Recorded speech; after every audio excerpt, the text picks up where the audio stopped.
Anything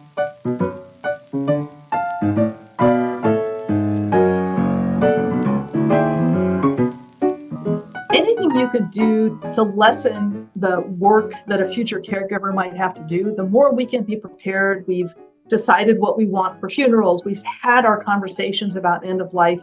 I mean, that is so important to do, so that if you are getting ill, your loved ones aren't wondering, gosh, I wonder what mom would have wanted, or I wonder what my brother would have wanted, or whatever it might be, that you've been really clear about what it is you want. All of those things can lessen the amount of work that a caregiver has to do and the amount of stress they have to go through in so doing.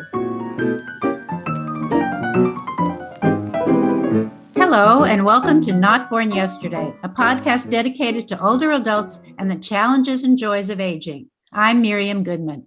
Not Born Yesterday is brought to you by Next Village SF, a local nonprofit providing older adults in the Northeast neighborhood of San Francisco with support to help age in place. I'm Lynn Winter-Gross.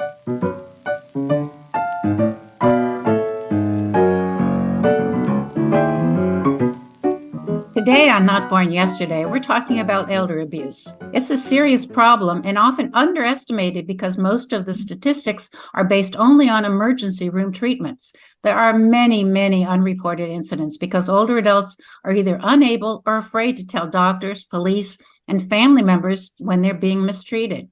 Victims often have to choose between reporting abuse and losing the caregiver they may depend on or trust. For our purposes today, we're defining elder abuse as an intentional act or failure to act that causes or creates harm to a person over 60 years of age. This includes physical, sexual, emotional, and financial abuse, as well as neglect. Our guest today is Dr. Laura Mosqueda, professor of geriatrics and gerontology at the University of Southern California, a former dean of the medical school, and a widely respected authority on geriatric and family medicine, elder abuse, and care of the elderly. She's also co-director of the National Center on Elder Abuse.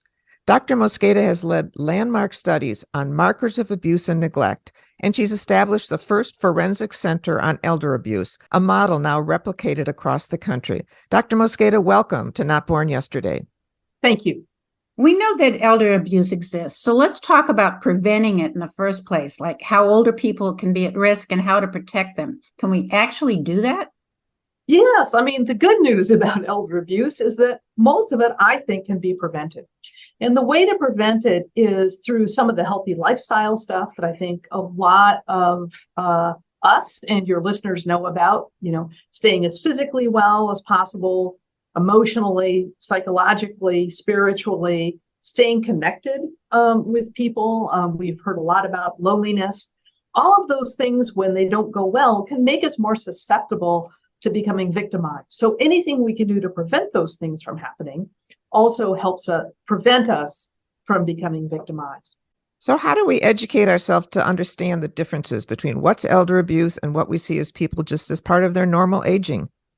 Yeah, well, so the normal aging stuff comes in quite a bit when we're trying to diagnose elder abuse. You mentioned in the intro that we pick this up in emergency rooms. The reality, though, is we probably miss most of it even in emergency rooms, because some of the things that we kind of take for granted as we get older, I bruise a little bit more easily. We might get thinner bones, sometimes called osteopenia or osteoporosis. So, of course, an older adult gets a fracture. We often miss that somebody's been abused or neglected because we go, that's what happens when you get older. And so one of the things we're working hard to do is to educate particularly physicians and other healthcare providers to say, don't assume it's just because somebody is old. Really think about whether this story makes sense and maybe somebody harmed them. So you talk about not seeing everything in the emergency room, but if we're not close family members or friends, is it still all right for us to check on our older adults we know may have overburdened caregivers? Or is it our responsibility as a neighbor or a friend to do that? It absolutely is our responsibility. And it's also one of our delights, I would say. It's not just a burden that people have. It's something that brings meaning to our own lives to help our neighbors and our friends and our loved ones. And it isn't just a matter of checking in on the older adult, but maybe somebody who's helping to care for them, as you mentioned, how are you doing with all this? Is there anything I can do to help? Boy, I can see that so-and-so can be a handful at times. How are you coping with all the stress? Helping people find resources, providing some respite care at times.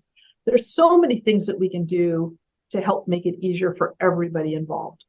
Is it better to send somebody to an adult daycare program where they can be watched by professionals who will know what's going on? Oftentimes it is, but it really depends on the person. I think one thing we want to be careful about is sometimes as we get older, people start taking away our autonomy. People start kind of eroding our rights and not asking us what it is we would like as an older adult. And so I think it's important to involve the person as much as possible in the decision. Oftentimes, adult daycare programs are designed particularly for people who have Alzheimer's or other dementias, where there may be less ability to participate, but I didn't say they couldn't participate. There might just be less ability. So we still want to have them participate to the extent possible and reasonable to do. And you know what? Some people hate going to things like that. And so I just think it depends on the person. There are some folks who really thrive being with other people, having activities to do that are interesting, helps keep the mind sharp, gives you some outlet for creativity. And there are some people who absolutely hate being around other people. They always have, they always will. And so for them, it's not such a good alternative. So without making any excuses for abuse by caregivers, we know, and you talk a lot about the caregivers, and families are very dependent upon them, whether they're paid or whether they're members of the family, and they don't often get breaks. It's hard for them to do this job. Maybe they're supporting their own families with the salary that they're making. What do we ask too much of our caregivers? We do ask too much of our caregivers, and we don't, even if we're going to ask what we're asking, providing folks with more support, I think would mean all the world to folks. So allowing people some time for respite care or providing help so that people just know how to, like, we're not born knowing how to feed somebody or turn somebody over in bed. You know, these aren't just intuitive things that we know. We don't naturally know how to talk to somebody with Alzheimer's disease who isn't making sense. So these things are skills that can be taught, but people need to know where to go in order to learn them, and they need to have the time and the bandwidth to do it. If you are also caring for kids and you're working full time, et cetera, it's awfully hard to squeeze in one more thing. So we often set caregivers up for failure instead of for success. The other thing I'll mention is just from a policy perspective, we have to be willing as a nation to pay for services that will help caregivers and therefore help the older adult who they might be caring for as well. So you just mentioned that places to go to learn how to turn somebody over or how to feed them. Where are these places? Where can someone, a family caregiver, go to find this information? One of my favorite places is the Family Caregiver Alliance. They are based out of San Francisco and have an excellent website with really practical information on it. So that's where I send a lot of my patient family members for that kind of practical stuff. You talk about your own private practice, and are other doctors being trained, medical students being trained to learn more about this? So no, we don't do a good enough job on training, but I will guarantee you every student who graduates our medical school gets a talk. Here's at least one, if not more, lectures from me on the topic of elder abuse. It's amazing. We teach about the other forms of family violence. We spend hours in seminars on other forms of family violence, like domestic violence and child abuse, but not on elder abuse. So, of course, I'm very interested in making sure that our future healthcare providers are well trained in this. I got interested in this because during my training as a geriatrician, I'm a family physician, did that for 3 years of training, and then did a 2-year fellowship in geriatric medicine. It was during that fellowship that I had a patient come in who had been abused by her daughter, and that's what set me on the path of interest in this topic. Well, do you have any good news to share on this subject? Is there anything that we can feel optimistic about? There's a lot we can feel optimistic about. First of all, there's things we can do to protect ourselves and to lessen our chances of becoming abused. And we talked a little bit about that at the beginning. But the other thing I want people to be aware of, which it can be kind of hard to admit, is any one of us is also capable of becoming an abuser. That doesn't feel good to say or to hear or to absorb, but it is true. So the other question I think we should all be asking ourselves is, what can we do if we're in a situation of providing care that we don't become abusive ourselves? It's a very easy thing to do. It can be a slippery slope. You're caring for a loved one with Alzheimer's disease. You start yelling at them, start getting a little physical, starts escalating, right? It's not exactly, we don't exactly have a line where you cross over and say, now it's abusive, but there is a slope that we're often on. So if we can recognize that within ourselves and do things to protect ourselves from becoming abusive, that also gives me hope. I think if we also can recognize when we or others are beginning to crumble a little bit. I mean, we tend to beatify caregivers. They're so wonderful and they're amazing. And okay, it's true, but we're only human. We're only human. And so I think that instead of just putting caregivers on a pedestal, we also need to say, man, this is really tough. How are you doing? How can I help? I've noticed sometimes X is happening between you and your mom. I think we need to step back and see what we can do to prevent that from getting any worse. So there's lots of things we can do to help. Recently, a friend of mine was dying, and she was surrounded by a very strong group of friends who wanted to do what was right.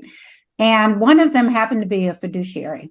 And she said to me, I am shocked at how little we educated people know about how to deal with end of life and how to deal with these choices. She said, it's just unbelievable that we go through life thinking we know what's going to happen and we don't. So in addition to these things you just mentioned about checking ourselves, is there anything else that we should do to prepare ourselves for either being caregivers or for being cared for?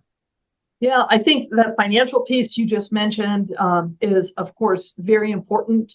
Anything you could do to lessen the work that a future caregiver might have to do, the more we can be prepared. We've decided what we want for funerals. We've had our conversations about end of life. I mean, that is so important to do so that if you are getting ill, your loved ones aren't wondering, gosh, I wonder what mom would have wanted, or I wonder what my brother would have wanted, or whatever it might be, that you've been really clear about what it is you want. All of those things can lessen the amount of work that a caregiver has to do and the amount of stress they have to go through in so doing.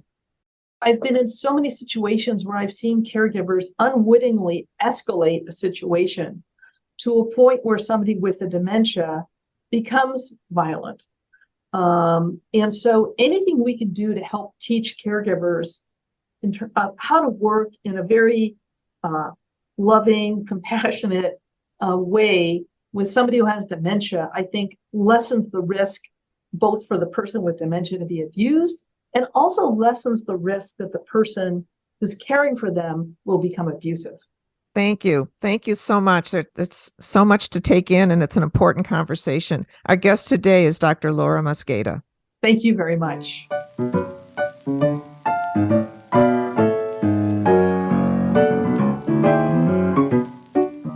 Today on News You Can Use, we're talking about caregiving again. So many of our guests on this podcast talk about the need for caregiving, but this time we're concentrating on those of us who are far away from our older family members. There are an estimated more than 7 million people in this country playing the role of long-distance caregiver. And for those who are far away from parents or other aging family members, that's a lot of guilt to deal with. We want to concentrate on those who are long-distance caregivers for people who are living at home. At times like this, when we are far away from family, we feel helpless and wish we could clone ourselves so that someone is nearby.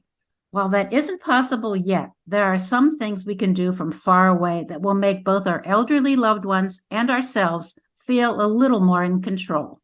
First, determine if there's someone in the community where your family member lives who can be counted on to check in to see how your person is doing. You can also contact the National Volunteer Caregiving Network, which lists hundreds of free programs providing volunteers for such tasks as driving and light housekeeping. If your loved one is a veteran, the VA may pay for caregiving services in the home, depending on the medical issues and what kind of help is needed. If you think your parents' needs are more than what a volunteer can provide, there are other options. If they need help with basic activities like bathing or dressing, consider home health care. These aides can provide basic help and supervise medications. They can be your eyes and ears and will know who to contact if there are changes in the family member's health or mental condition. You may be surprised to learn that Medicare covers home health care under certain conditions, so check your policy or go to their website, medicare.gov. For other non-medical assistance, there are other agencies like homestead.com, nursenextdoor.com, or comfortkeepers.com. We're not endorsing any of them, but again, they can provide personal care, transportation, help with meals, and other light housekeeping. Check around to see if such agencies exist where your family members live. Expect to pay by the hour. Either for your own peace of mind or if you think things are getting more complicated than you can handle from far away, consider hiring a certified geriatric care manager. These professionals are good at assessing needs and can provide ongoing management. Expect to pay an hourly rate, but often the assessment can be done quickly and they will give you a plan that you can execute long distance. And if you decide to hire them for ongoing issues, it's comforting to know that someone on site will keep you informed, connect you with your loved one's doctors, and coordinate care. And by the way, if you're paying for your loved one's medical expenses in whole or in part, check with your tax advisor, as you may be able to claim these as deductible expenses on your taxes. It's not quite the village we would prefer for our loved ones, but an extra pair of eyes and ears may be worth it for your peace of mind, and your family members can feel a bit more secure knowing they are being cared for and that you are involved.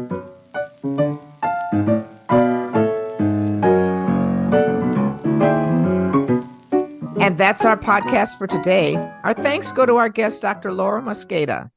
You can learn more about Next Village SF at their website, nextvillagesf.org. Our theme music is from Hook Sounds, and Jason Dahlstedt is our engineer. And thank you for listening. We'd love to hear what you would like us to discover and discuss.